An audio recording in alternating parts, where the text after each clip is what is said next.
ನಾನು ಇಲ್ಲಿ ಇವತ್ತು ಒಂದು ತರ ಖೇದದಿಂದ ಬಂದಿದ್ದೆ, ದುಃಖದಿಂದ ಬಂದಿದ್ದೆ. ಕನ್ನಡಕ್ಕೋಸ್ಕರವಾಗಿ ಹೋರಾಟ ಮಾಡಿದ್ದೆ. ಕನ್ನಡದ ನಾಮಫಲಕ ಕಡ್ಡಾಯವಾಗಿರಬೇಕು ಅಂತಕ್ಕಂಥದ್ದು. ನಾನು ಮಾಧ್ಯಮದವನು, ಮೂಲತಃ ಮಾಧ್ಯಮದವನು. ಹಾಗಾಗಿ ಬೃಹತ್ ಬೆಂಗಳೂರು ಮಹಾನಗರ ಪಾಲಿಕೆ ಬಹಳ ಸ್ಪಷ್ಟವಾಗಿ ಹೇಳಿದೆ, 60% ನಾಮಫಲಕ ಕಡ್ಡಾಯವಾಗಿ ಕನ್ನಡದಲ್ಲಿ ಇರಬೇಕು ಅನ್ನುವಂಥದ್ದು. ಇದು ಕಾನೂನು ಮಾಡಿರ್ತಕ್ಕಂಥ ಮುನ್ಸೂಚನೆಯನ್ನು ಕೊಟ್ಟರು ನಾರಾಯಣಗೌಡರು. ಸಾಮಾಜಿಕ ಜಾಲತಾಣದಲ್ಲಿ ಪ್ರತಿದಿನವೂ ಸಹಿತ ಹೇಳ್ತಾ ಇದ್ರು, ನಾವು ಮಾಡ್ತೇವೆ, ಆ ಮಾಡೋದಕ್ಕೆ ಅವಕಾಶ ಕೊಡಬೇಡಿ, ಕನ್ನಡದಲ್ಲಿ ನಾಮಫಲಕವನ್ನು ಹಾಕಿ ಅಂತ ಬಹಳ ಸ್ಪಷ್ಟವಾಗಿ ಹೇಳಿದ್ರು.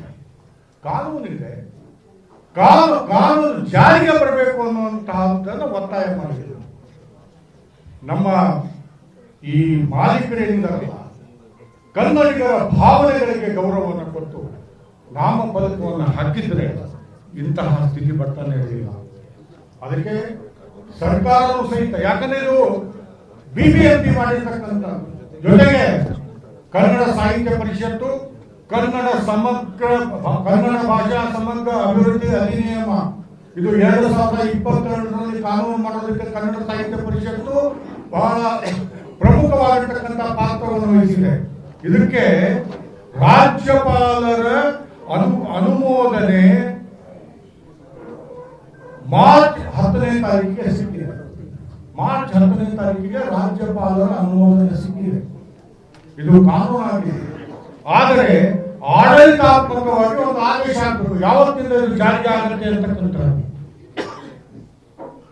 ನಾನು ಕನ್ನಡ ಸಾಹಿತ್ಯ ಪರಿಷತ್ತಿನ ಅಧ್ಯಕ್ಷನಾಗಿ ಪದೇ ಸರ್ಕಾರವನ್ನು ಮೇಲೆ ಒತ್ತಡವನ್ನು ಹಾಕಿದೆ, ಇದನ್ನು ಜಾರಿಗೆ ತೆಗೆದುಕೊಂಡು ಬನ್ನಿ ಅಂತ.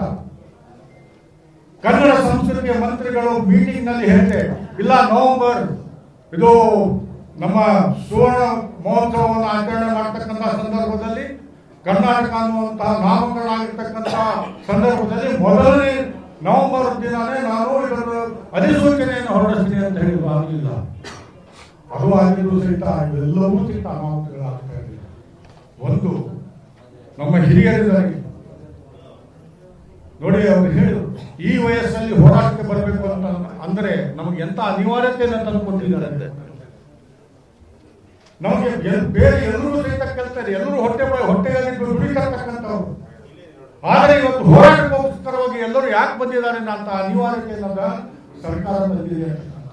ಈ ಕಾನೂನನ್ನ ನಿನ್ನೆ ಹೇಳಿದ್ರು, ಸುಗ್ರೀವಾಜ್ಞೆಯನ್ನು ಹೊರಡಿಸ್ತೀವಿ ಅಂತ. ಇದೇ ಕಾನೂನಲ್ಲಿ ಇರ್ತಕ್ಕಂಥದ್ದನ್ನೇ ಸುಗ್ರೀವಾಜ್ಞೆ ಹೊರಡಿಸಿ ನಾವು 60% ಮತ್ತು 40 ಮಾಡ್ತೀವಿ ಅಂತ ಮುಖ್ಯಮಂತ್ರಿಗಳು ಹೇಳಿದ್ರು.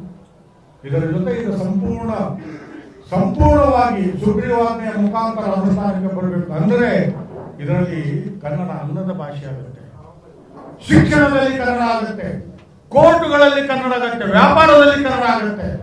ಹಾಗಾಗಿ ಇದನ್ನು ಸಹಿತ ಸುಗ್ರೀವಾಜ್ಞೆಯ ಮುಖಾಂತರವಾಗಿ ಈ ಕನ್ನಡ ಭಾಷಾ ಅಭಿವೃದ್ಧಿ ಅಧಿನಿಯಮ ರಾಜ್ಯಪಾಲರ ಅನುಮೋದನೆ ಹೊಂದಿರತಕ್ಕಂಥದ್ದು ಕಾನೂನು ಆಗಬೇಕು ಅನ್ನುವಂಥದ್ದನ್ನು ಬಹಳ ಸ್ಪಷ್ಟವಾಗಿ ಹೇಳ್ತಾ,